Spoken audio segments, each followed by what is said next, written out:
नमस्ते, मैं हूं सुरेश कुमार एकलवे और आप देख रहे हैं बात सच है।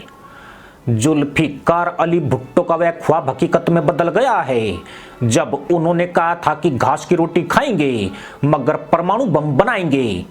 आज इस आतंकी देश के पास 160 से ज्यादा एटम बम मौजूद है, लेकिन यहाँ पर न तेल है और न नमक है और अब आटे का भी अकाल पड़ गया है, यानी नौबत घास की रोटी खाने वाली हो गई है।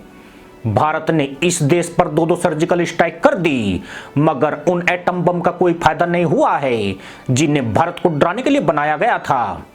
उल्टा यह परमाणु ताकत जाहिलों के तहमंद फाड़ रही है। पाकिस्तान में आर्थिक मंदी इस कदर हावी हो गई है कि बलूचिस्तान प्रांत में लोगों को ठीक से 2 वक्त की रोटी भी नहीं मिल पा रही है। पाकिस्तान में बाढ़ के बाद स्थिति में धीरे धीरे सुधार जरूर हो रहा है, लेकिन आर्थिक मंदी और महंगाई ने कई प्रांत सरकारों की कमर तोड़ दी है। अकेले बलूचिस्तान प्रांत की बात करें तो यहाँ पर पिछले 3 हफ्तों से लोगों को आटे के लिए संकट का सामना करना पड़ रहा है। आटा संकट के लिए मिल मालिकों ने प्रांत की सरकार को जिम्मेदार ठहराया है। उनका कहना है कि सरकार इस साल आवश्यक गेहूं की खरीद में विफल रही है। अब सिर्फ बलूचिस्तान में ही नहीं बल्कि पूरे देश में खाद्य संकट गहराने लगा है।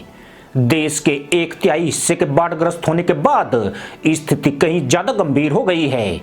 मांग और आपूर्ति के बीच बड़ा गैप बन गया है, जिसे पाटना इसलिए संभव नहीं है क्योंकि सरकार गेहूं का आयात नहीं कर सकी है और उसके अनाज भंडारों में महज 2 महीने का राशन बचा हुआ है, जबकि गेहूं की फसल आने में अभी भी 5 महीने का वक्त है। यही नहीं, पाकिस्तान में धान की फसल को भी भारी नुकसान हुआ है और खेतों में खड़ी हजारों एकड़ फसलें बर्बाद हो गई है।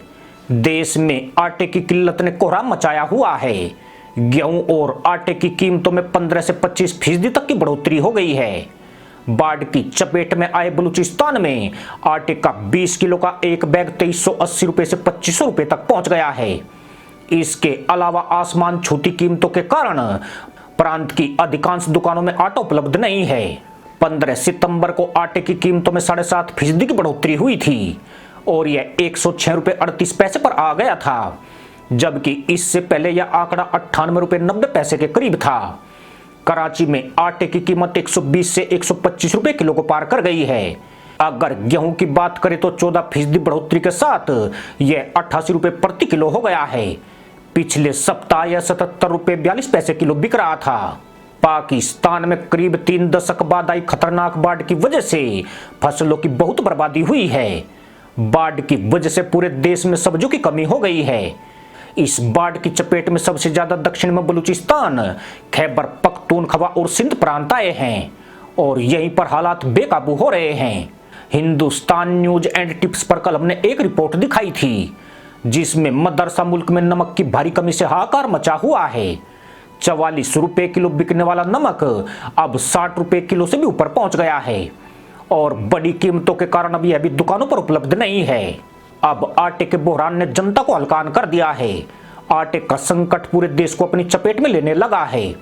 इस बात का अंदाजा पहले लगाया जा रहा था कि देश में आई अप्रत्याशित बाढ़ के बाद मदरसा मुल्क की स्थिति और ज्यादा गंभीर हो जाएगी। खासकर मुल्क में खाद्य पदार्थों की कमी और बीमारियों को लेकर विशेषज्ञों ने पाकिस्तान की स्थिति पर पहले ही आशंका जताई थी। यही नहीं, पाकिस्तान के बिगड़ते हालात जनता को भी आक्रोशित कर रहे हैं और कई जगह पर पाक सेना और सरकार विरोधी प्रदर्शनों ने फेडरल गवर्नमेंट की भी चिंता बढ़ा दी है। यानी मदरसा मुल्क के लिए आने वाला वक्त कहीं ज्यादा चुनौतियां लेकर आ रहा है, जिससे पार पाने की कुव्वत जाहिल हुक्मरानों में नहीं है। इसी के साथ अनुमति दोस्तों, जय जवान जय किसान जय हिंद, वंदे मातरम।